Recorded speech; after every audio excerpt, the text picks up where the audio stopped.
man de damay bàyyi paa bi tontu boppam il est majeur et vacciné. yàlla def nag Youssou Ndour woy fi woy yu bëre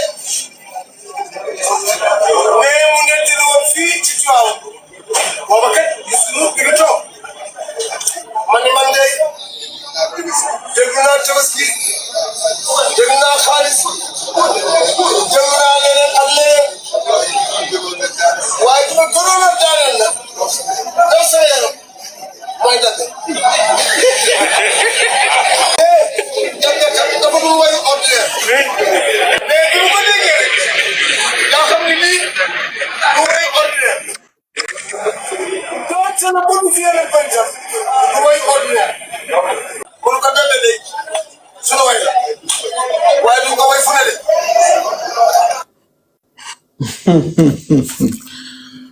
aha Ano kisi video may daw sama yaram. dégg ngeen ah xalif général bi nee na dabbe bu Youssou Ndour moo koy daaneel il est majeur et vacciné. nee na moo koy faj paa bi wax na fi ay son yoo xam ne sax man xaw ma ko tudd na lan tabaski Kasi benn tabaski xaalis. ñoom li ñu bëgg a comprendre li ñu mën a comprendre moom mooy ne tey comme oustaz Alpha wala tey man mi Younous mi nga xam ne si ni tey man kenn topp ma tey su ma dégluwoon musique tey man a musique bi moo ma neex tey bu boobaa tey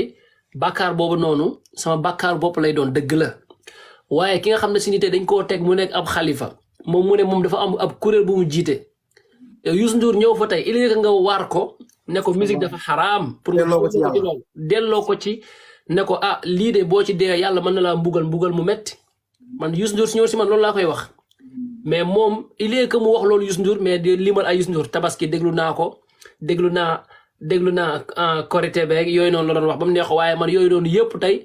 amul bu ma ci daaneel bi ma ci daaneel ne mooy dabbe billah dabbe waxul sax ci yàlla ñi ay kilifa diine lañ quoi kilifa diine yoo xam ne tey ñooy indi ay lonaas kilifa diine yoo xam ne ñooy taxaw di saaga yàlla di saaga ay yenantu kilifa diine yoo nga xam ne si ni tey dañuy tuumaal yàlla si ñàkk a maandu subhanallah